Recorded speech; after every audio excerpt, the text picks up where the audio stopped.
এখন বিভূতিভূষণ বন্দ্যোপাধ্যায়ের লেখা অত্যন্ত বিখ্যাত একটি ছোট গল্প মেঘমল্লার।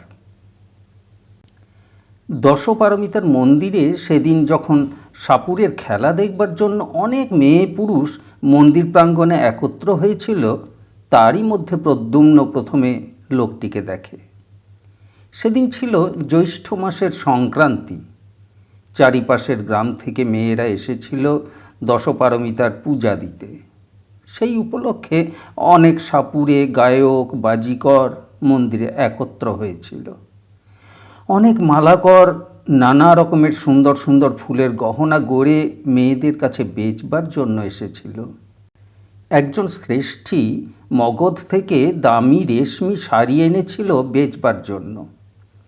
তারই দোকানে ছিল সেদিন মেয়েদের খুব ভিড়। প্রদ্যুম্ন শুনেছিল জ্যৈষ্ঠ সংক্রান্তির উৎসব উপলক্ষে পারমিতার মন্দিরে একজন বিখ্যাত গায়ক ও বীণ বাজিয়ে আসবেন। সে মন্দিরে গিয়েছিল তাঁরই সন্ধানে। সমস্ত দিন ধরে খুঁজেও কিন্তু প্রদ্যুম্ন তাকে ভিড়ের মধ্যে থেকে বার করতে পারেনি। সন্ধ্যার কিছু পূর্বে মন্দিরের উঠোনে একজন সাপুড়ে অদ্ভুত অদ্ভুত সাপের খেলা দেখাতে আরম্ভ করলে, আর তারই চারিধারে অনেকগুলি কৌতুকপ্রিয়া মেয়ে জমে গেল। ক্রমে সেখানে খুবই ভিড় হয়ে উঠল। প্রদ্যুম্ন সেখানে দাঁড়িয়ে গেল বটে, কিন্তু তার মন সাপ খেলার দিকে আদৌ ছিল না।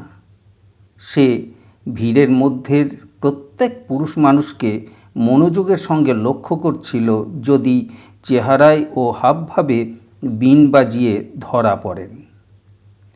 অনেকক্ষণ ধরে দেখবার পর তার চোখে পড়ল একজন প্রৌঢ় ভিড়ের মধ্যে তার দিকেই চেয়ে দাঁড়িয়ে আছেন।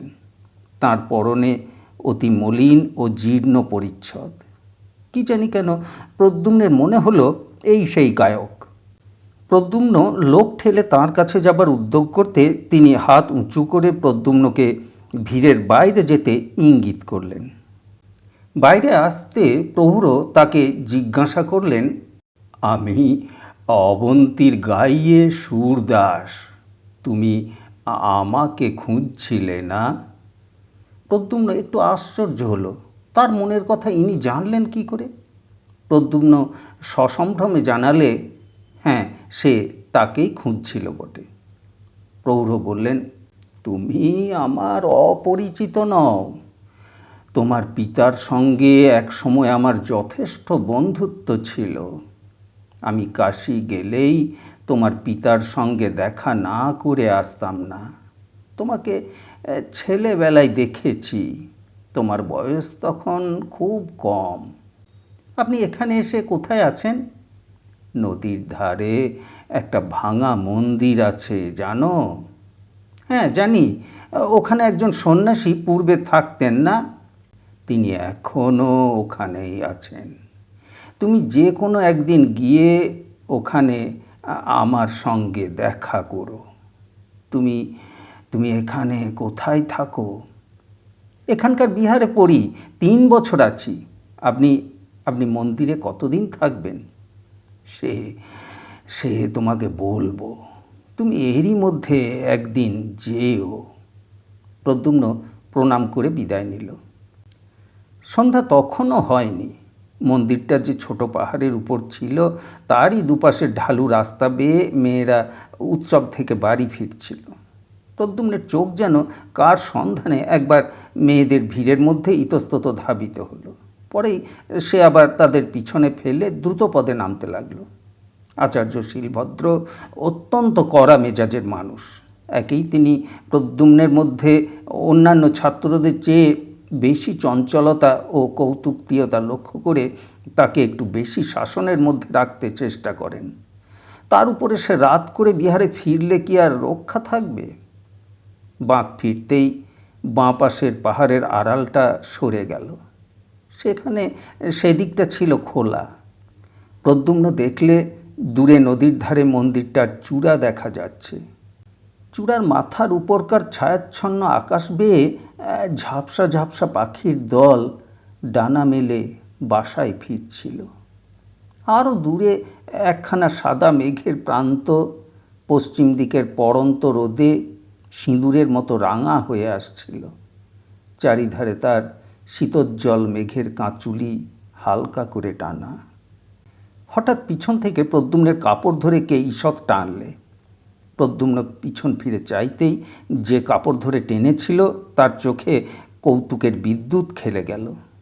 সে কিশোরী, তার দোলন চাঁপা রঙের ছিপছিপের দেহটি বেড়ে নীল শাড়ি ঘুরিয়ে ঘুরিয়ে পরা, নতুন কেনা এক ছড়া ফুলের মালা তার খোঁপাটিতে জড়ানো।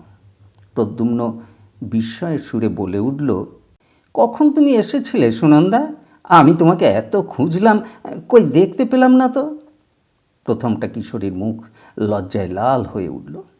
তারপরে সে একটু অভিমানের সুরে বললে, আমাকেই খুঁজতে যেন এখানে এসেছিলে আর কি। যত রাজ্যের সাপুড়ে আর বাজিকরদের মুখের দিকে চেয়ে চেয়ে ঘুরছিলে, সে আর আমি দেখিনি। সত্যি বলছি সুনন্দা, তোমাকেই খুঁজেছি, নামবার সময় খুঁজেছি, এর আগেও খুঁজেছি। তুমি কাদের সঙ্গে এলে? এমন সময় দেখা গেল একদল মেয়ে পাহাড়ের উপর থেকে সেই পথে নেমে আসছে। সুনন্দার সেদিকে চোখ পড়তেই সে তখনই হঠাৎ প্রদ্যুম্নকে পিছনে ফেলে দ্রুতপদে নামতে লাগল। পিছনেই একদল অপরিচিতা মেয়ে। এ অবস্থায় আর সুনন্দার অনুসরণ করা সঙ্গত হবে না ভেবে সে প্রথমটা খানিকক্ষণ চুপ করে দাঁড়িয়ে রইল।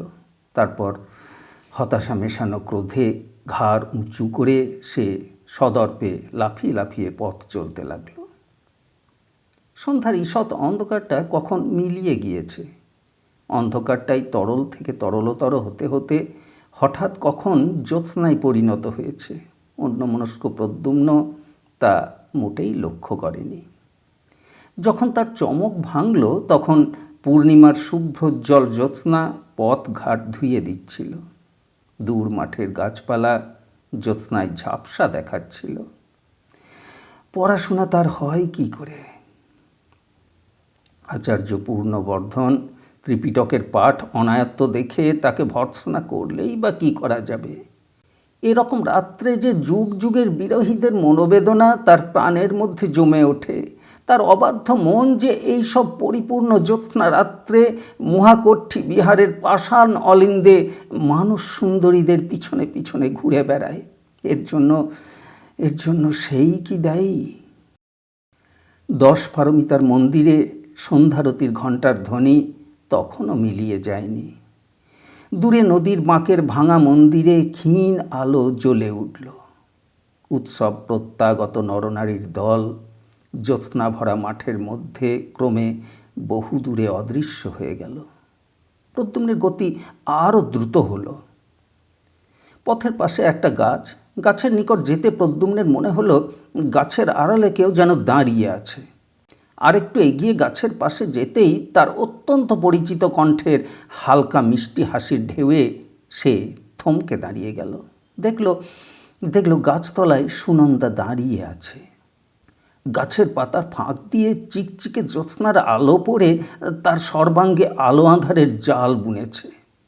প্রদ্যুম্ন চাইতেই সুনন্দা ঘাড় দুলিয়ে বলে উঠল, আর একটু হলেই বেশ হতো, গাছের তলা দিয়ে চলে যেতে, অথচ আমায় দেখতে পেতে না। সুনন্দাকে দেখে প্রদ্যুম্ন মনে মনে ভারী খুশি হলো। মুখে বললে, না তার দেখব কেন, ভারী ব্যাপারটা হয়েছে গাছতলায় লুকিয়ে, আর না দেখতে পেলেই বা কি? আমি তোমার উপর ভারী রাগ করেছি সুনন্দা, সত্যি বলছি। সুনন্দা বলল, দোষ করবেন নিজে, আবার রাগও করবেন নিজে। সেদিন কি কথা বলেছিলে মনে আছে? তা না যত রাজ্যের সাপুড়ে আর বাজিকর, মাগো ওদের কাছে যাও কি করে? এমন ময়লা কাপড় পরে আমি ওদের ত্রিসীমানায় যাইনি। প্রদ্যুম্ন বললে, তুমি বড় মানুষের মেয়ে, তোমার কথাই আলাদা, কিন্তু কথাটা কি ছিল বলছিলে? সুনন্দা বললে, যাও আর মিথ্যে ভানে দরকার নেই, কি কথা মনে করে দেখো।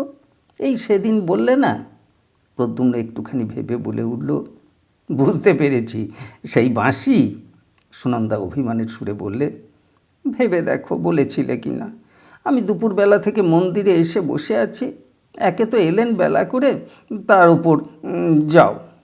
প্রদ্যুম্ন এবার হেসে উঠল, বললে, আচ্ছা সুনন্দা, যদি তুমি আমায় দেখতেই পেয়েছিলে তো আমায় ডাকলে না কেন? সুনন্দা বললে, আমি কি একা ছিলাম? দুপুরবেলায় আমি একা এসেছিলাম বটে, কিন্তু তখন তো আর তুমি আসোনি। তারপর আমাদের গাঁয়ের মেয়েরা সব যে এলো, কি করে ডাকবো? প্রদ্যুম্ন বললে, আচ্ছা, ধরে নিলাম আমার দোষ হয়েছে। তবে তুমি যে বারবার সাপুড়ে আর বাজিকরের কথা বলছো সুনন্দা, সাপুড়ে আর বাজিকরদের আমি খুঁজিনি। শুনেছিলাম অবন্তী থেকে একজন বড় বীণ বাজিয়ে আসবেন। তুমি তো জানো আমার অনেক দিন থেকে বীণ শেখবার বড় ইচ্ছা, তাই তার সন্ধানে ঘুরছিলাম। তার দেখাও পেয়েছি, তিনি এখানকার নদীর ধারের দেউলে থাকেন। হ্যাঁ হ্যাঁ, ভালো কথা। তোমার বাবা কোথায়? সুনন্দা বললে, বাবা 3-4 দিন হলো কৌশাম্বী গিয়েছেন মহারাজের ডাকে। প্রদ্যুম্ন হঠাৎ খুব উচ্চই স্বরে হেসে উঠল, বললে, ও তাই? নইলে আমি ভাবছি এত রাত পর্যন্ত সুনন্দা কি? সুনন্দা তাড়াতাড়ি প্রদ্যুম্নের মুখে নিজের হাত দুটি চাপা দিয়ে লজ্জিত মুখে বললে, চুপ চুপ, তোমার কি এতটুকু কাণ্ডজ্ঞান নেই? এখনই যে সব আরতি দেখে লোক ফিরবে। প্রদ্যুম্ন হাসি থামিয়ে বললে, এবার কিন্তু তোমার বাবা এলে বলে দেব। সুনন্দা রাগের সুরে বললে, দিও বলে, এমনি আমি মন্দিরে আরতি পর্যন্ত থাকি, তিনি জানেন। প্রদ্যুম্ন সুনন্দার সুগঠিত পুষ্পপেলব দক্ষিণ বাহুটি নিজের হাতের মধ্যে বেষ্টন করে নিলে। তারপর বললে, আচ্ছা থাক, বলে দেব না। চলো সুনন্দা, তোমায় বাঁশি শোনাই, আমার সঙ্গেই আছে, সত্যি বলছি, তোমায় শোনাবার জন্যেই এনেছিলাম। তবে ওকে খুঁজছিলাম বীণটা ভালো করে শিখব বলে। নদীর ধারে এসে কিন্তু প্রদ্যুম্ন বড় নিরুৎসাহ হয়ে পড়ল। সে বাঁশি বাজালো বটে, কিন্তু সে যেন ভাষা ভাষা, সুরের সঙ্গে তাতে তার প্রাণের যোগ রইল না। তারা দুজনে নির্জনে আরও কতবার বসেছে।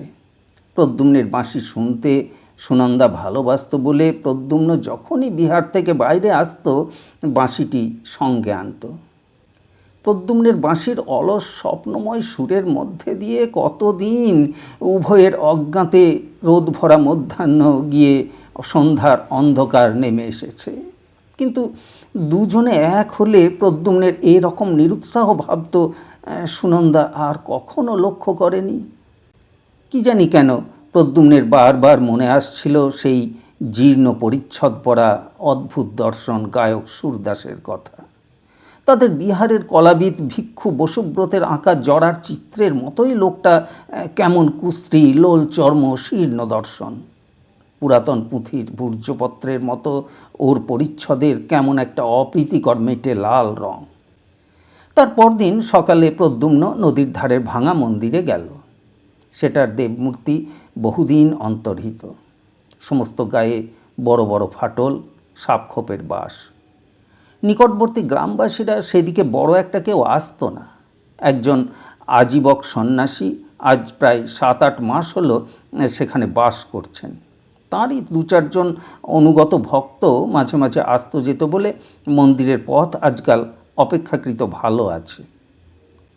অর্ধ অন্ধকার মন্দিরের মধ্যে প্রদ্যুম্নের সঙ্গে সুরদাসের সাক্ষাৎ হলো।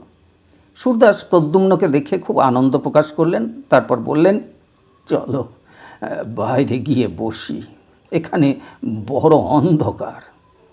বাইরে গিয়ে সুরদাস আলোতে প্রদ্যুম্নের মুখ ভালো করে দেখলেন। তারপর যেন আপন মনে বলতে লাগলেন, হবে হবে, তোমার দ্বারাই হবে, আমি তো জানতাম। প্রদ্যুম্ন সুরদাসের মূর্তি দূর থেকে দেখে যে অস্বাচ্ছন্দ্য অনুভব করেছিল, তার নিকটে এসে কিন্তু প্রদ্যুম্নের সে ভাব কেটে গেল। সে লক্ষ্য করলে সুরদাসের মুখশ্রী একটু কুদর্শন হলেও প্রতিভাব্যঞ্জক। সুরদাস বললেন, আমি ভাবছিলাম তুমি আজ আসবে। হ্যাঁ, তোমার পিতা তো একজন প্রসিদ্ধ গায়ক ছিলেন, তুমি নিজে কিছু শিখেছ? প্রদ্যুম্ন লজ্জিত মুখে উত্তর দিলে, একটু আধটু বাঁশি বাজাতে পারি। সুরদাস উৎসাহের সুরে বললেন, পারা তো উচিত। তোমার বাবাকে জানতো না এমন লোক এদেশে খুব কম আছে। প্রতি উৎসবেই কৌশাম্বী থেকে তোমার বাবার নিমন্ত্রণ পত্র আসতো।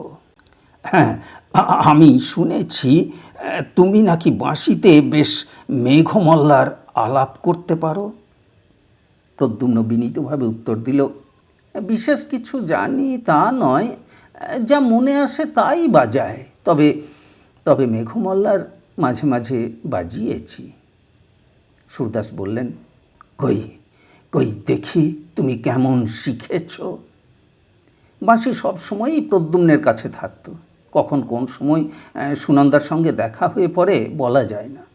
প্রদ্যুম্ন বাঁশি বাজাতে লাগলো। তার পিতা তাকে বাল্যকালে যত্ন করে রাগ রাগিনী শেখাতেন। তাছাড়া সঙ্গীতে প্রদ্যুম্নের একটা স্বাভাবিক ক্ষমতাও ছিল।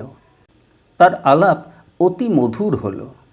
লতাপাতা ফুল ফলের মাঝখান বেয়ে উদার নীল আকাশ আর জ্যোৎস্না রাতের মর্ম ফেটে যে রসধারা বিশ্বে সব সময় ঝরে পড়ছে, তার বাঁশির গানে সে রস যেন মূর্ত হয়ে উঠল। সুরদাস বোধহয় এতটা আশা করেননি। তিনি প্রদ্যুম্নকে আলিঙ্গন করে বললেন, ইন্দ্রদ্যুম্নের ছেলে যে এমন হবে সেটা বেশি কথা নয়। বুঝতে পেরেছি তুমিই পারবে, এ আমি আগেও জানতাম। নিজের প্রশংসাবাদে প্রদ্যুম্নের তরুণ সুন্দর মুখ লজ্জায় লাল হয়ে উঠল। অন্যান্য দু এক কথার পর প্রদ্যুম্ন বিদায় নিতে উদ্যত হলে সুরদাস তাকে বললেন, শোনো প্রদ্যুম্ন, একটা গোপনীয় কথা তোমার সঙ্গে আছে। তোমাকে এ কথা বলবো বলে পূর্বেও আমি তোমার খোঁজ করেছিলাম। তোমাকে পেয়ে খুব ভালোই হয়েছে। কথাটা তোমাকে বলি, কিন্তু তার আগে তোমাকে প্রতিজ্ঞা করতে হবে যে এ কথা তুমি কারুর কাছে প্রকাশ করবে না। প্রদ্যুম্ন অত্যন্ত বিস্মিত হলো। এই প্রহরের সঙ্গে তার মোটে একদিনের আলাপ, এমন কি গোপনীয় কথা ইনি তাকে বলবেন?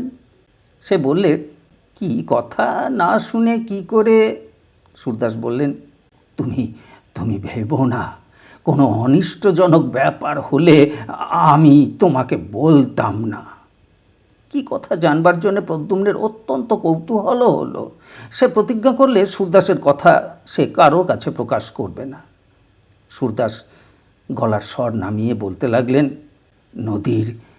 নদীর ওই বড় বাঁকে যে ঢিপিটা আছে জানো, তার সামনেই বড় মাঠ।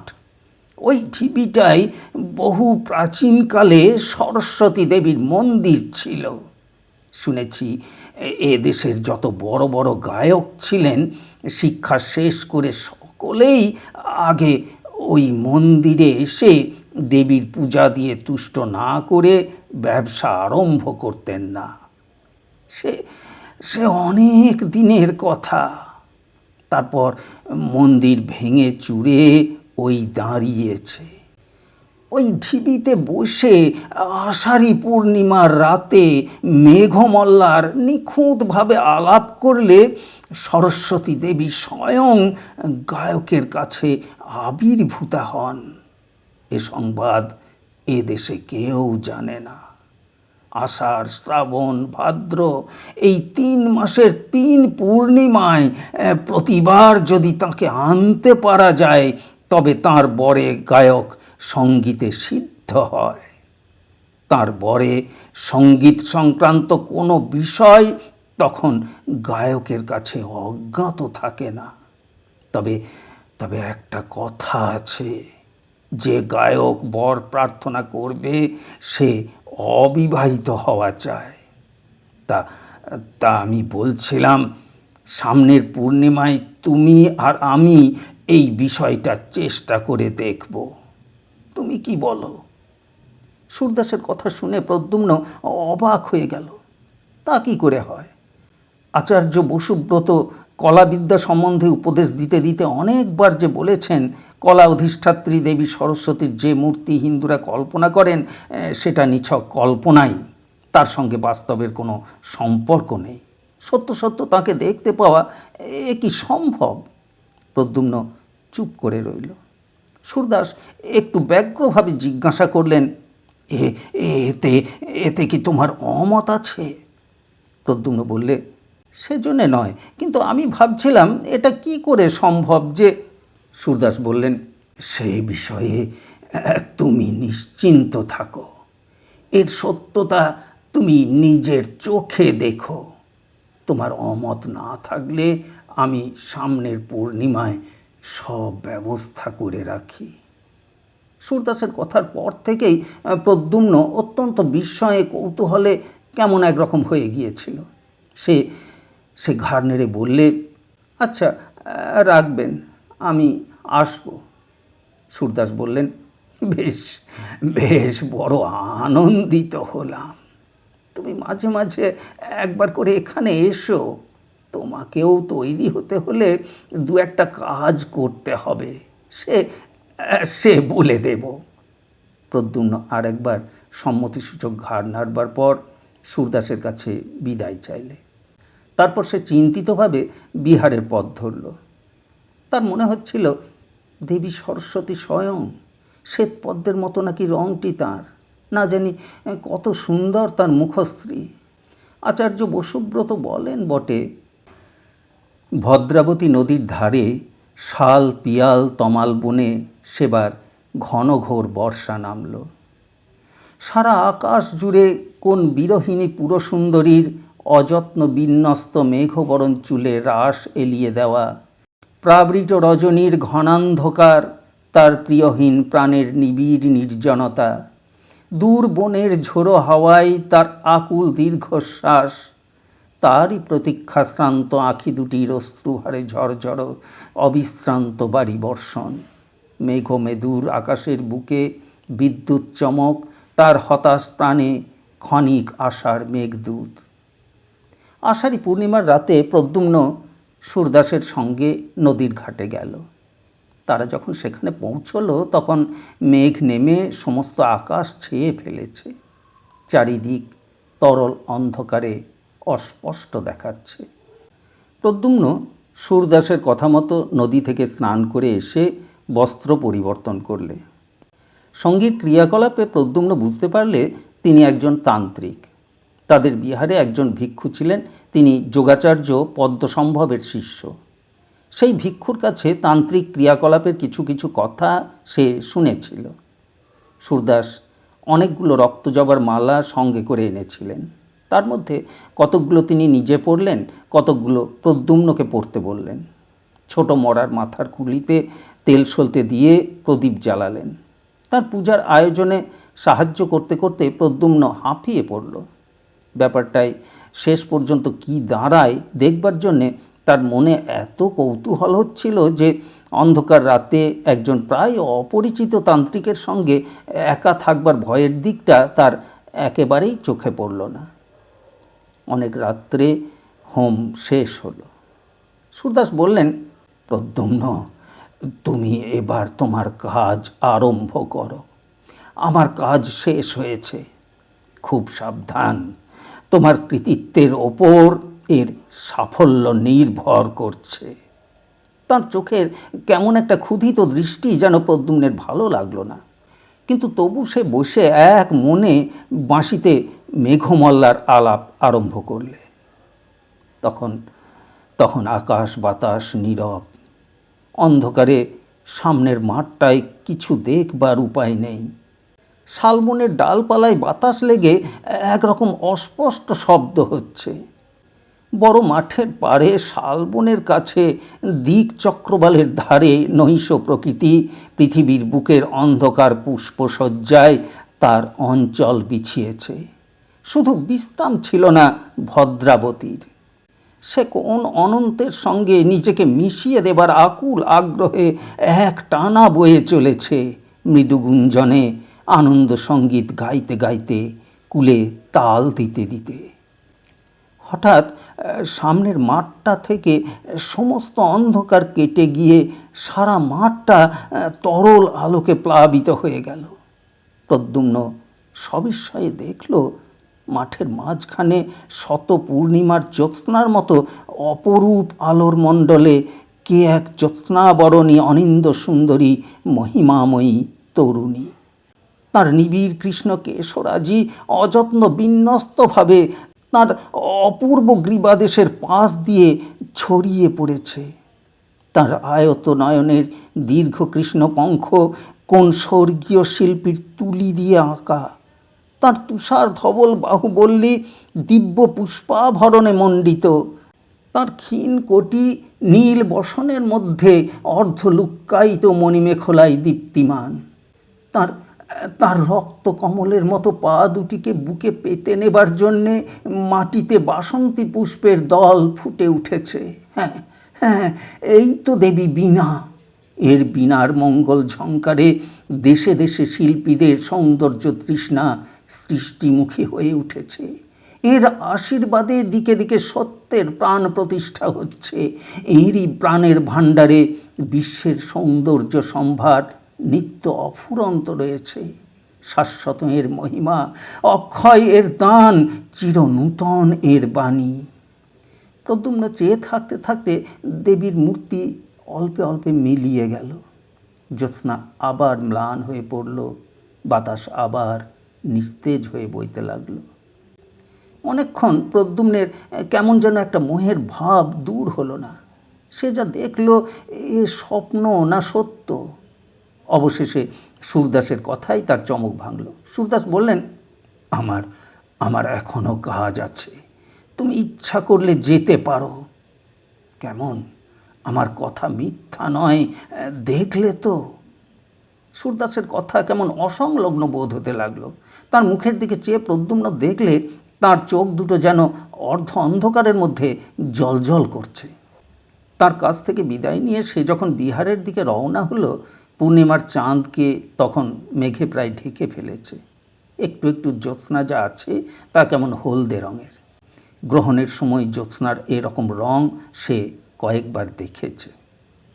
মাঠ খুব বড়, পার হতে অনেকটা সময় লাগলো। তারপর মাঠ ছাড়িয়ে বড় বনটা আরম্ভ হলো। খুব ঘন বন, শাল দেবদারু গাছের ডালপালা নিবিড় হয়ে জড়াজড়ি করে আছে। মধ্যে অন্ধকারও খুব, পাছে রাত ভোর হয়ে যায় এই ভয়ে সে খুব দ্রুতপদে যাচ্ছিল। যেতে যেতে তার চোখে পড়ল বনের মধ্যে এক স্থান দিয়ে যেন খানিকটা আলো বেরুচ্ছে। প্রথমে সে ভাবলে গাছের পাতার ফাঁক দিয়ে জ্যোৎস্না এসে পড়ে থাকবে, কিন্তু কিন্তু ভালো করে লক্ষ্য করে দেখে সে বুঝলে যে সে আলো জ্যোৎস্নার আলোর মতন নয়। বরং কৌতূহল অত্যন্ত হওয়াতে সে পথ ছেড়ে বনের মধ্যে ঢুকে পড়ল। যে পিপ্পল গাছের সারির ফাঁক দিয়ে আলো আসছিল তার কাছে গিয়ে গাছের গুঁড়ির ফাঁক দিয়ে উঁকি মেরে প্রদ্যুম্ন অবাক হয়ে দাঁড়িয়ে রইল। একেই তো সে এইমাত্র মাঠের মধ্যে দেখেছে, এই সেই অপরূপ সুন্দরী নারী। অদ্ভুত, সে দেখলে যাকে এইমাত্র মাঠের মধ্যে দেখেছে সেই অপরূপ দ্যুতিশালিনী নারী বনের মধ্যে চারিধারে ঘুরে বেড়াচ্ছেন। জোনাকি পোকার হুল থেকে যেমন আলো বের হয়, তার সমস্ত অঙ্গ দিয়ে তেমনি একরকম স্নিগ্ধোজ্জ্বল আলো বেরুচ্ছে। অনেক দূর পর্যন্ত বন সে আলোয় উজ্জ্বল হয়ে উঠেছে।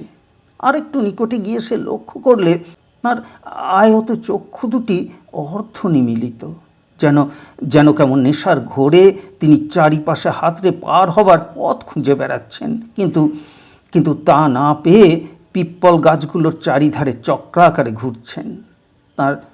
তার মুখশ্রী অত্যন্ত বিপন্নের মতো। প্রদ্যুম্নের হঠাৎ বড় ভয় হলো। সে ভাবলে মাঠে সরস্বতী দেবীর দর্শন থেকে আর এ পর্যন্ত সমস্ত ঘটনাটা আগাগোড়া ভৌতিক। এই নিশীথ রাত্রে শালের বনে নইলে এ কী কাণ্ড! সে আর সেখানে মোটেই দাঁড়ালো না। বন থেকে বার হয়ে দ্রুত হাঁটতে হাঁটতে যখন সে বিহারের উদ্যানে এসে পৌঁছল, ম্লান চাঁদ তখন কুমার শ্রেণীর পাহাড়ের পিছনে অস্ত যাচ্ছে।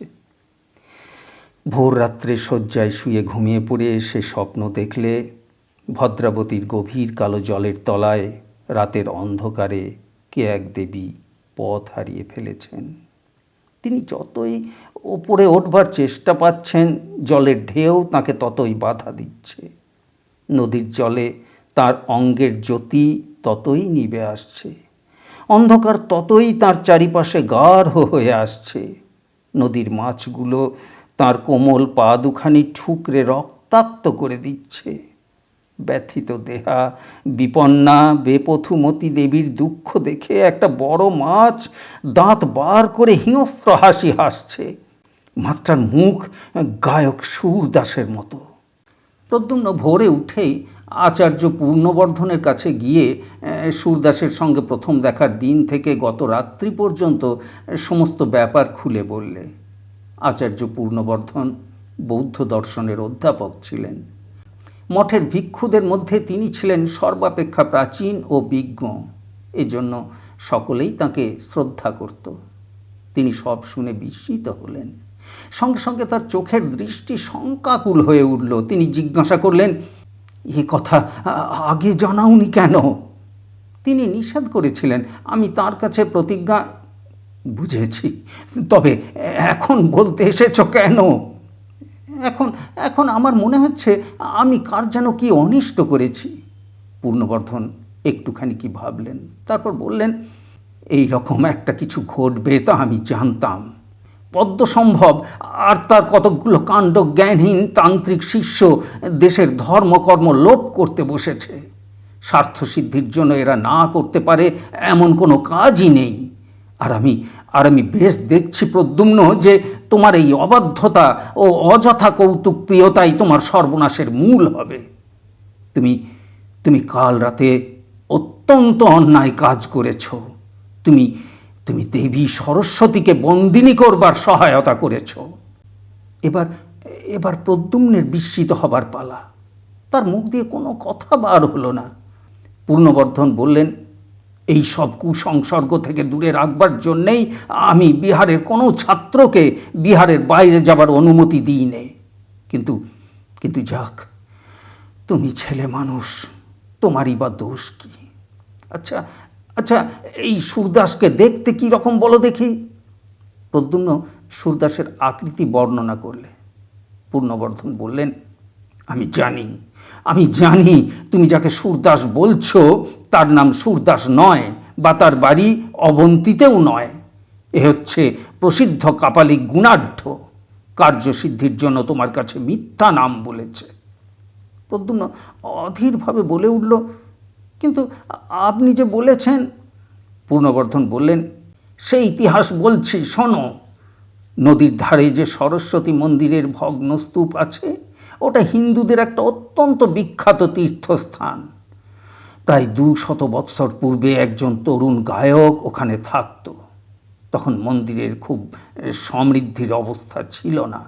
কিন্তু প্রবাদ এই যে সেই গায়কটি মেঘমল্লারে এমন সিদ্ধ ছিল যে আষাঢ়ী পূর্ণিমার রাতে তার আলাপে মুগ্ধা হয়ে দেবী সরস্বতী স্বয়ং তার কাছে আবির্ভূতা হতেন।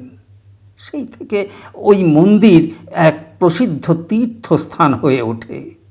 সেই গায়ক মারা যাওয়ার পরেও কিন্তু পূর্ণিমার রাতে সিদ্ধ গায়ক মল্লার আলাপ করলেই দেবী যেন কোন টানে তার কাছে এসে পড়েন।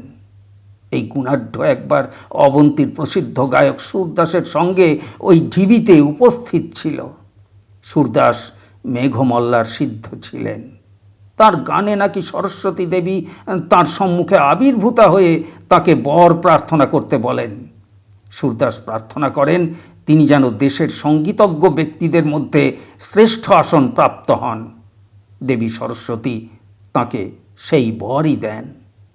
তারপর দেবী যখন গুণাঢ্যকে বর প্রার্থনার কথা বলেন, তখন সে দেবীর রূপে মুগ্ধ হয়ে তাকেই প্রার্থনা করে বসে। সরস্বতী দেবী বলেছিলেন, তাকে পাওয়া নির্গুণের কাজ নয়। সে নামে গুণাঢ্য হলেও কার্যত তার এমন কোনো কলাতেই নিপুণতা নেই যে তাকে পেতে পারে।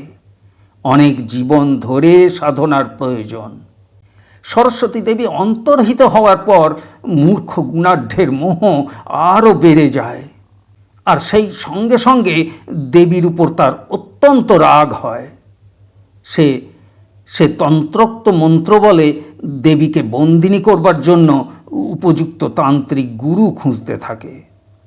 আমি জানি সে এক সন্ন্যাসীর কাছে তন্ত্রশাস্ত্রের উপদেশ নিত। সন্ন্যাসী কিছুদিন পরে তার তন্ত্র সাধনার হীন উদ্দেশ্য বুঝতে পেরে তাকে দূর করে দেন। এসব কথা এদেশের সকল প্রাচীন লোকেই জানেন। আমি অনেক দিন তারপর গুণাঢ্যের আর কোনো সংবাদ জানতাম না। ভেবেছিলাম সে এদেশ থেকে চলে গিয়েছে, কিন্তু এখন তোমার কথা শুনে আমার মনে হচ্ছে কাল রাত্রে সে কৃতকার্য হয়েছে বোধ হয়। এতদিন ওই উদ্দেশ্যেই সে কোথাও তন্ত্র সাধনা করছিল। যাক যাক, তুমি এখনই গিয়ে সন্ধান করো মন্দিরে সে আছে কি না, থাকে যদি আমায় সংবাদ দিও। প্রদ্যুম্ন সেখানে আর এক মুহূর্তও দাঁড়ালো না। সে ছুটে গিয়ে বিহারের উদ্যানে পড়ল। তখন রোদ বেশ ফুটে উঠেছে। বিহারের পাঠার্থীদের সমবেত কণ্ঠের স্তোত্রগান তার কানে আসছিল। যে ধম্মা হেতুপ্যভবা তে সংহেতুং তথাগতাহ তে সঞ্চ যে নিরধ এবং বাদী মহাসমন। যেতে যেতে সে দেখলে উদ্যানের এক প্রান্তে একটা বড় আম গাছের ছায়ায় চিত্রকর ভিক্ষু বসুব্রত হরিণচর্মের আসনে বসে বোধহয় কি আঁকছেন, কিন্তু তার মুখে অতৃপ্তি ও অসাফল্যের একটা চিহ্ন আঁকা। প্রদ্যুম্ন যা ভেবেছিল তাই ঘটল। মন্দিরে গিয়ে সে দেখলে সেখানে কেউ নেই। কুণাঢ্য তো নেই, সেই আজীবক সন্ন্যাসী পর্যন্ত নেই। দু একটা জবাগুপানের ঘট, আগুন জ্বালবার জন্যে সংগৃহীত কিছু শুকনো কাঠ মন্দিরের এদিক ওদিক ছড়ানো পড়ে আছে। সেই দিন গভীর রাত্রে প্রদ্যুম্ন কাউকে কিছু না বলে চুপি চুপি বিহার পরিত্যাগ করলে। তারপর 1 বৎসর কেটে গিয়েছে। বিহার পরিত্যাগ করবার পর প্রদ্যুম্ন একবার কেবল সুনন্দার সঙ্গে সাক্ষাৎ করে বলেছিল সে বিশেষ কোনো কাজে বিদেশে যাচ্ছে, শীঘ্রই ফিরে আসবে। এই 1 বৎসর সে কাঞ্চি, উত্তর কোশল ও মগধের সমস্ত স্থান খুঁজেছে, কোথাও গুণাঢ্যের সন্ধান পায়নি। তবে বেড়াতে বেড়াতে কতকগুলি কৌতূহলজনক কথা তার কানে গিয়েছে। মগধের প্রসিদ্ধ ভাস্কর মিহিরগুপ্ত রাজার আদেশ মতো ভগবান তথাগতের মূর্তি তৈরি করতে আদিষ্ট হয়েছিলেন।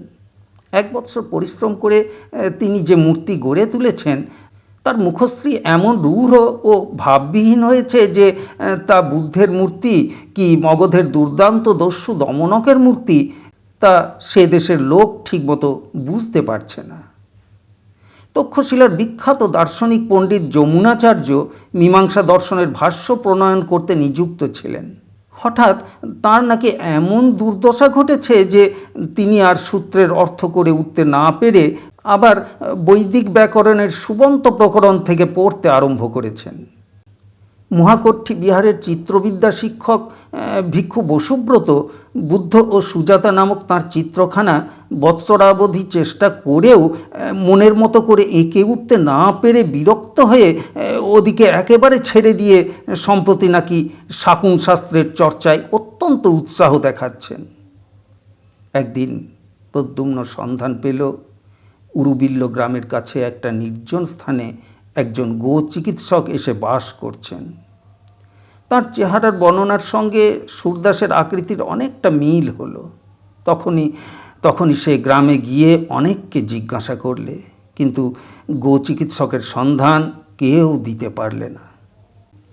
সেদিন ঘুরতে ঘুরতে অবসন্ন অবস্থায় উরুবিল্ল গ্রামের প্রান্তের একটা বড় বটগাছের ছায়ায় সে বসেছে। সন্ধ্যা তখনও নামেনি। ঝিরঝিরে বাতাসে গাছের পাতাগুলো নাচছে। পাশের মাঠে পাকা শস্যের শীষগুলো সোনার মতো চিকমিক করছে। একটু দূরে একটা ডোবার মতো জলাশয়ে বিস্তর কুমুদ ফুল ফুটে আছে। অনেক বন্য হংস তার জলে খেলা করছে। সামনে একটু দূরে একটা ছোট পাহাড়, পাহাড়ের গায়ে একটা ঝর্ণা। পাহাড়ের নিচে এক জায়গায় ঝর্ণার জল খানিকটা আটকে গিয়ে ওই ডোবার মতো জলাশয়টা তৈরি করেছে। প্রদ্যুম্নের হঠাৎ চোখে পড়ল পাহাড়ের গা বেয়ে ধাপে ধাপে ঘটকক্ষে এক স্ত্রীলোক নেমে আসছেন।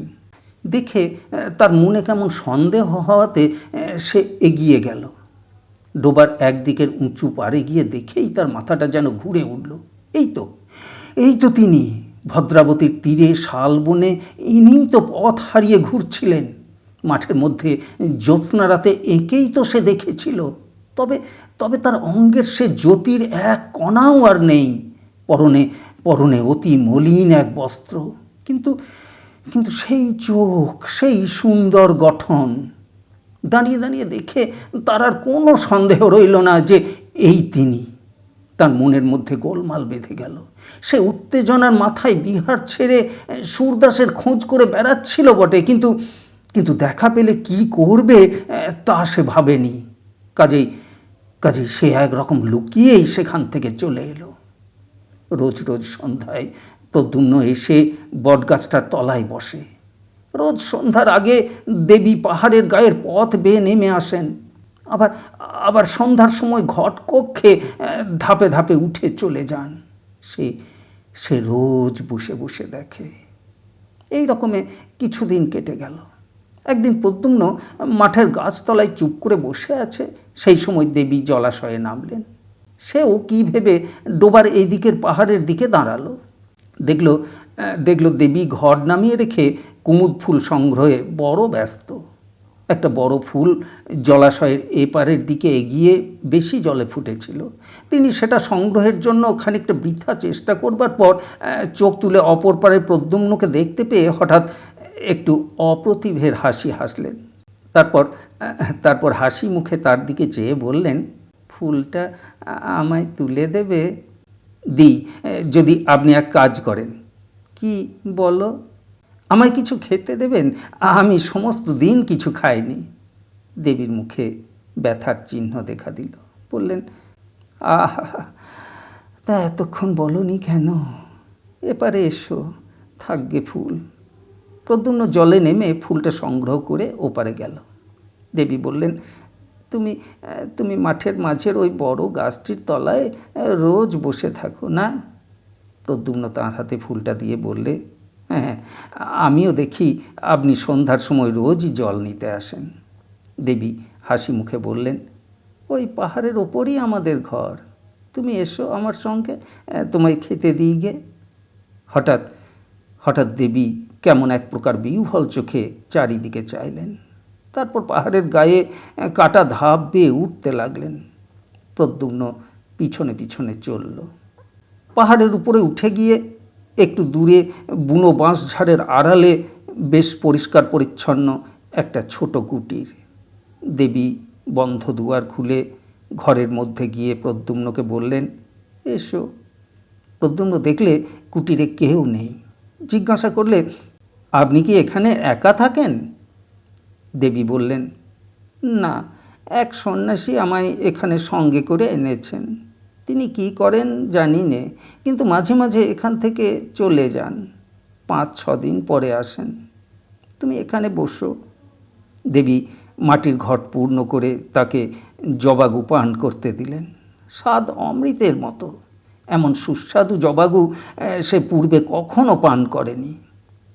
প্রদ্যুম্নের মনে হলো, যদি আচার্য পূর্ণবর্ধনের কথা সত্য হয়, আর যদি সে স্বচক্ষে যা দেখেছে তা ইন্দ্রজাল না হয়, তবে এই তো দেবী সরস্বতী তার সামনে। তার জানবার কৌতূহল হলো ইনি নিজের সম্বন্ধে কি বলেন। সে জিজ্ঞাসা করলে, আপনারা এর আগে কোথায় ছিলেন? আপনার দেশ কোথা? দেবী কাঠের বড় পাত্রে সযত্নে স্যুপ ও অন্ন পরিবেশনে ব্যস্ত ছিলেন। প্রশ্ন শুনে বিস্ময়পূর্ণ দৃষ্টিতে তিনি প্রদ্যুম্নের দিকে চেয়ে বললেন, আমার কথা বলছো? আমার দেশ কোথায় জানি নে। আমি নাকি বিদিশার পথের ধারে এক ভাঙা মন্দিরে অচেতন অবস্থায় পড়েছিলাম। সন্ন্যাসী আমায় এখানে উঠিয়ে এনেছেন। সেই থেকে এখানেই আছি। তার আগে কোথায় ছিলাম তা আমার মনে পড়ে না। তিনি অন্যমনস্কভাবে বাইরে সাঁঝের রক্তিম আকাশে, যেখানে উরুবিল্ল গ্রামের প্রান্তরে বনরেখার মাথায় সূর্য হেলে পড়েছেন, সেই দিকে চেয়ে রইলেন। চেয়ে চেয়ে কি মনে আনবার চেষ্টা করলেন, বোধহয় মনে এলো না। হঠাৎ কি ভেবে তাঁর পদ্মের পাপড়ির মতো চোখ দুটি বেয়ে ঝরঝর করে জল ঝরে পড়ল। তাড়াতাড়ি আঁচলে চোখ মুছে তিনি প্রদ্যুম্নের সামনে অন্নে পূর্ণ কাঠের থালা রাখলেন। বললেন, খাবার জিনিস কিছুই নেই, তুমি রাত্রে এখানে থাকো, আমি আমি পদ্মের বীজ শুকিয়ে রেখেছি, তাই দিয়ে রাত্রে পায়স তৈরি করে দেব, সকালে যেও। প্রদ্যুম্নের চোখে জল আসছিল। ওগো ওগো বিশ্বের আত্মবিস্তৃতা সৌন্দর্য লক্ষ্মী, বিদিশার মহারাজের আর মহাশ্রেষ্ঠীর সমবেত রত্নভাণ্ডার তোমার পায়ের এক কণা ধুলোরও যোগ্য নয়। সে দেশের পথের ধুলো এমন কি পুণ্য করেছে মা যে তুমি সেখানে পড়ে থাকতে যাবে? খাওয়া শেষ হলে প্রদ্যুম্ন বিদায় চাইলে। দেবীর চোখে হতাশার দৃষ্টি ফুটে উঠল। বললেন, থাকো না কেন রাত্রে, আমি রাত্রে পায়স রেঁধে দেব। প্রদ্যুম্ন জিজ্ঞাসা করলে, আপনার এখানে একা রাত্রে থাকতে ভয় করে না? খুব ভয় করে, ওই বেতের বনে অন্ধকারে কি যেন নড়ে, ভয়ে আমি দৌড় খুলতে পারি নে, ঘুম হয় না, সমস্ত রাত বসেই থাকি। প্রদ্যুম্নের হাসি পেল। ভাবলে রাত্রে একা থাকতে ভয় করে বলে পায়সের লোভ দেখিয়ে দেবী তাকে সঙ্গে রাখতে চান। সে বললে, আচ্ছা রাত্রে থাকবো। দেবীর মুখ আনন্দে উজ্জ্বল হলো। সমস্ত রাত সে কুটিরের বাইরে খোলা হাওয়ায় বসে কাটালে। দেবীও কাছে বসে রইলেন। বললেন, এমন জ্যোৎস্না, কিন্তু আমি বাইরে আসতে পারি নে, ঘরের মধ্যে বসে রাত কাটাই। দেবীর ব্যাপার দেখে প্রদ্যুম্ন অবাক হয়ে গিয়েছিল। হলেই বা মন্ত্রশক্তি, এতটা আত্মবিস্তৃত হওয়া এ যে তার কল্পনার বাইরের জিনিস। নানা গল্পে সমস্ত রাত কাটল। ভোর হতে সে বিদায় চাইলে। দেবী বলে দিলেন, সন্ন্যাসী এলে একদিন আবার এসো। সেই দিন থেকে প্রতি রাত্রে সে দেবীর অলক্ষিতে পাহাড়ের নিচে বসে কুটিরের দিকে চেয়ে পাহারা রাখত। তার তরুণ বীর হৃদয় এক ভীরু নারীকে একা বনের মধ্যে ফেলে রাখার বিরুদ্ধে বিদ্রোহ তুলেছিল। 10-15 দিন কেটে গেল। একদিন প্রদ্যুম্ন শুনত দেবী অনেক রাত্রে একা গান গাইছেন। সে গান পৃথিবীর মানুষের গান নয়, সে গান প্রাণধারার আদিম ঝর্ণার গান, সৃষ্টিমুখী নিহারিকাদের গান, অনন্ত আকাশে দ্বিখারা কোন পথিক তারার গান। একদিন দুপুরবেলা কে তাকে বললে, তুমি যে গোবৈদ্যের কথা বলছিলে তাকে এইমাত্র দেখে এলাম, পথের ধারে পুকুরে সে স্নান করছে। শুনে ছুটতে ছুটতে গিয়ে পুকুরের ধারে উপস্থিত হলো। দেখলে সত্যই গুণাঢ্য পুকুরের ধারে বস্ত্রাদির পুটুলি নামিয়ে রেখে পুকুরে স্নান করতে নেমেছেন। সে অপেক্ষা করতে লাগলো। একটু পরে গুণাঢ্য বস্ত্র পরিবর্তন করে উপরে উঠে প্রদ্যুম্নকে দেখে কেমন যেন অবাক হয়ে গেলেন। বললেন, তুমি তুমি এখানে? প্রদ্যুম্ন বললে, আমি কেন তা বুঝতে পারেননি? গুণাঢ্য বললেন, তুমি এখন বলছো বলে নয় প্রদ্যুম্ন, আমি এ কাজ করবার পর যথেষ্ট অনুতপ্ত আছি। প্রতি রাত্রে ভয়ানক স্বপ্ন দেখি, কারা যেন বলছে তুই যে কাজ করেছিস এর শাস্তি অনন্ত নরক। আমি এই জন্যেই আজ এক পক্ষের ওপর আমার গুরু সেই আজীবক সন্ন্যাসীর কাছে গিয়েছিলাম। তাঁরই কাছে এই বশীকরণ মন্ত্র আমি শিক্ষা করি। এর এমনি শক্তি যে মনে করলে আমি যাকে ইচ্ছে বাঁধতে পারি, কিন্তু আনতে পারি নে। মন্ত্রের বন্ধন শক্তি থাকলেও আকর্ষণী শক্তি নেই। এই জন্যে আমি তোমাকে সঙ্গে নিয়েছিলুম। আমি নিজে সঙ্গীতের কিছুই জানি যে তা নয়, কিন্তু আমি জানতাম যে তুমি মেঘমল্লারের সিদ্ধ, তোমার গানে দেবী ওখানে আসবেনই। এলে এলে তারপর মন্ত্রে বাঁধব। এর আগে আমার বিশ্বাসই ছিল না যে এমন একটা ব্যাপার হওয়া সম্ভব। অনেকটা মন্ত্রের গুণ পরীক্ষা করবার কৌতূহলেই আমি এ কাজ করি। প্রদ্যুম্ন বললে, এখন? গুণাঢ্য বললেন, এখন আমার গুরুর কাছ থেকেই আসছি। তিনি সব শুনে একটা মন্ত্র শিক্ষা দিয়েছেন। এটা এটা পূর্ব মন্ত্রের বিরোধী শক্তি সম্পন্ন। সেই মন্ত্রপুত জল দেবীর গায়ে ছড়িয়ে দিলে তিনি আবার মুক্ত হবেন বটে, কিন্তু কিন্তু তার কোনো উপায় নেই। প্রদ্যুম্ন জিজ্ঞাসা করলে, উপায় নেই কেন? যে ছিটিয়ে দেবে সে চিরকালের জন্যে পাষাণ হয়ে যাবে। আমার পক্ষে দুদিকেই যখন সমান, তখন তখন তাকে বন্দিনী রাখাই আমার ভালো। রাগ করো না প্রদ্যুম্ন, ভেবে দেখো, মৃত্যুর পর হয়তো পরজগৎ আছে, কিন্তু কিন্তু পাষাণ হওয়ার পর না, না, না, না, তা আমি পারবো না। আত্মবিস্মৃতা বন্দিনী দেবীর চোখ দুটির অসহায় করুণ দৃষ্টি প্রদ্যুম্নের মনে এলো।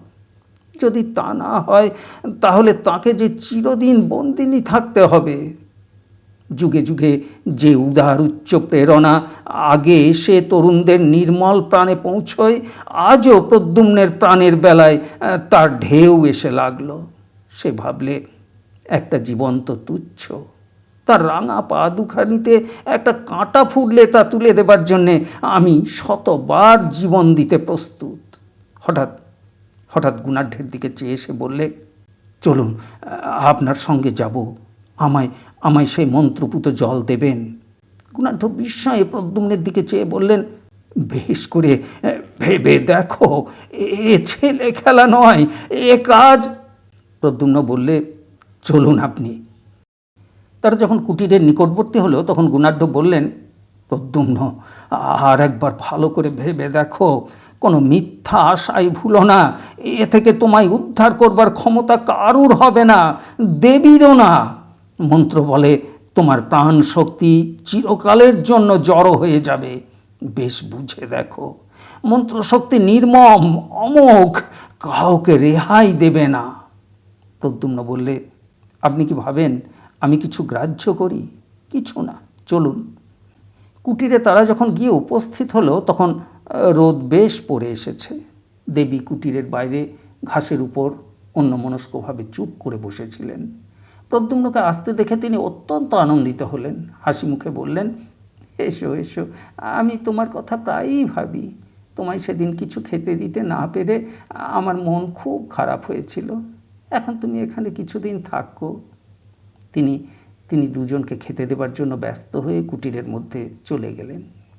প্রদ্যুম্ন বললে, কই কই আমায় মন্ত্রপুত জল দিন। গুণাঢ্য বললেন, সত্যিই তাহলে তুমি এতে প্রস্তুত? প্রদ্যুম্ন বললে, আমায় আর কিছু বলবেন না, জল দিন। দেবী কুটিরের মধ্যে আহারের স্থান করে দুজনকে খেতে দিলেন। আহারাদি যখন শেষ হলো, তখন সন্ধ্যার আর বেশি দেরি নেই। বেতস বনে ছায়া নেমে আসছে। রাঙা সূর্য আবার উরুবিল্ল গ্রামের উপর ঝুলে পড়েছে। গোধূলির আলোয় দেবীর মুখপদ্মে অপরূপ স্ত্রী ফুটে উঠল। তারপর তিনি ঘটকক্ষে প্রতিদিনের মতো নিচের ঝর্ণায় জল আনতে নেমে গেলেন। গুণাঢ্য বললেন, আমি এখান থেকে আগে চলে যাই, তারপর এই ঘটপূর্ণ জল দেবীর গায়ে ছিটিয়ে দিও। তাঁর চক্ষু অশ্রুপূর্ণ হলো। আবেগ ভরে তিনি প্রদ্যুম্নকে আলিঙ্গন করে বললেন, আমি কাপুরুষ, আমার সে সাহস নেই, নইলে। তিনি কুটিরের মধ্যে তার দ্রব্যাদি সংগ্রহ করে নিলেন। তারপর সরু পথ বেয়ে বেতস বনের ধার দিয়ে পাহাড়ের অপর পাড়ে চলে গেলেন। তারই নিচে একটু দূরে মগধ থেকে বিদিশা যাওয়ার রাজবন্ত। প্রদ্যুম্ন চারিদিকে চেয়ে বসে বসে ভাবলে, ওই নীল আকাশের তলে 20 বৎসর আগে সে মায়ের কোলে জন্মেছিল। তার সে মা বারাণসীতে তাদের গৃহটিতে বসে বাতায়ন পথে সন্ধ্যার আকাশের দিকে চেয়ে হয়তো প্রবাসী পুত্রের কথাই ভাবছেন। মায়ের মুখখানি একবারটি শেষবারের জন্য দেখতে তার প্রাণ আকুল হয়ে উঠল। ওই পূর্ব আকাশের নবমীর চাঁদ কেমন উজ্জ্বল হয়েছে। মগধ যাবার রাজপথে গাছের সারির মাথায় একটা তারা ফুটে উঠল। বেত বনের বেত ডাঁটাগুলো তরল অন্ধকারে আর ভালো দেখা যায় না। প্রদ্যুম্নের চোখ হঠাৎ অশ্রুপূর্ণ হলো। সেই সময় সে দেখলে দেবী জল নিয়ে পাহাড়ের গা বেয়ে উঠে আসছেন। মন্ত্রপুত জলপূর্ণ ঘট সে মাটিতে নামিয়ে রেখেছিল। দেবীকে আসতে দেখে সে তা হাতে তুলে নিলে। দেবী কুটিরের সামনে এলেন। তার হাতে কতকগুলো আধফোঁটা কুমুদ ফুল। প্রদ্যুম্নকে জিজ্ঞাসা করলেন। সন্ন্যাসী কোথায়? প্রদ্যুম্ন বললে, তিনি আবার কোথায় চলে গেলেন, আজ আর আসবেন না। তারপর সে গিয়ে দেবীর পায়ের ধুলো নিয়ে তাকে প্রণাম করে বললে, মা, না জেনে তোমার উপর অত্যন্ত অন্যায় আমি করেছিলাম, আজ তারই শাস্তি আমাকে নিতে হবে। কিন্তু আমি তার জন্যে এতটুকু দুঃখিত নই। যতক্ষণ জ্ঞান লুপ্ত না হয়ে যায় ততক্ষণ এই ভেবে আমার সুখ যে বিশ্বের সৌন্দর্য লক্ষ্মীকে অন্যায় বাঁধন থেকে মুক্ত করার অধিকার আমি পেয়েছি। দেবী বিস্মিত দৃষ্টিতে প্রদ্যুম্নের দিকে চেয়ে রইলেন। প্রদ্যুম্ন বললে, শুনুন শুনুন, আপনি বেশ করে মনে করে দেখুন দেখি, আপনি কোথা থেকে এসেছিলেন? দেবী বললেন, কেন, আমি তো বিদিশার পথের ধারে। প্রদ্যুম্ন এক অঞ্জলি জল তাঁর সর্বাঙ্গে ছিটিয়ে দিলে। সদ্য নিদ্রোত্থিতার মতো দেবী যেন চমকে উঠলেন। প্রদ্যুম্ন দৃঢ় হস্তে আর এক অঞ্জলি জল দেবীর সর্বাঙ্গে ছড়িয়ে দিলে। নিমেষের জন্য তার চোখের সামনে বাতাসে এক অপূর্ব সৌন্দর্যের স্নিগ্ধ প্রসন্ন হিল্লোল বয়ে গেল। তার সারা দেহ মন আনন্দে শিউরে উঠল। সঙ্গে সঙ্গে তার মনে এলো বারাণসীতে তাদের গৃহে সন্ধ্যার আকাশে বন্ধ আঁখি বাতায়ন পথবর্তিনী তার মা। কুমার শ্রেণীর বিহারে আচার্য শিলব্রতের কাছে একটি মেয়ে অল্প বয়সে দীক্ষা গ্রহণ করে। তার নাম সুনন্দা। সে হিরণ্যনগরের ধনবান শ্রেষ্ঠী সামন্ত দাসের মেয়ে। পিতামাতার অনেক অনুরোধ সত্ত্বেও মেয়েটি নাকি বিবাহ করতে সম্মত হয়নি। অত্যন্ত তরুণ বয়সে প্রব্রজ্জা গ্রহণ করায় সে বিহারের সকলের শ্রদ্ধার পাত্রী হয়ে উঠেছিল। সেখানে কিন্তু কারোর সঙ্গে সে তেমন মিশত না, সর্বদাই নিজের কাজে সময় কাটাতো আর সর্বদাই কেমন অন্যমনস্ক থাকত। জ্যোৎস্না রাত্রে বিহারের নির্জন পাষাণ অলিন্দে দাঁড়িয়ে দাঁড়িয়ে সে আপন মনে প্রায়ই কি ভাবত।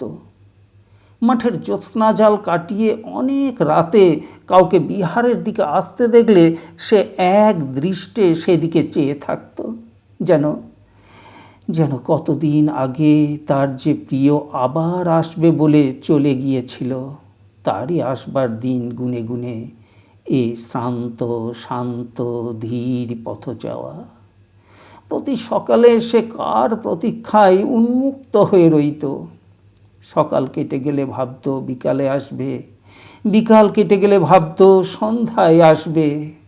দিনের পর দিন, মাসের পর মাস, এরকম কত সকাল সন্ধ্যা কেটে গেল, কেউ এলো না। তবু মেয়েটি ভাবত আসবে আসবে, কাল আসবে। পাতার শব্দে চমকে উঠে চেয়ে দেখত, ভাবত এতদিনে বুঝি এলো। এক এক রাত্রে সে বড় অদ্ভুত স্বপ্ন দেখত। কোথাকার যেন কোন পাহাড়ের ঘন বেতের জঙ্গল আর বাঁশের বনের মধ্যে লুকানো এক অর্ধভগ্ন পাষাণ মূর্তি। নিঝুম রাতে সে পাহাড়ের বেত গাছ হাওয়ায় দুলছে, বাঁশবনে শিরশির শব্দ হচ্ছে। দীর্ঘ দীর্ঘ বেত ডাঁটার ছায়ায় পাষাণ মূর্তিটার মুখ ঢাকা পড়ে গেছে। সে অন্ধকার অর্ধরাত্রে জনহীন পাহাড়টার বাঁশগুলোর মধ্যে ঝোড়ো হাওয়া ঢুকে কেবল বাজছে মেঘ মল্লার। ভোরে উঠে রাতের স্বপ্ন ভেবে আশ্চর্য হয়ে যেত। কোথায় পাহাড়, কোথায় বেতবন, কার ভাঙা মূর্তি, কিসের এসব অর্থহীন দুঃস্বপ্ন?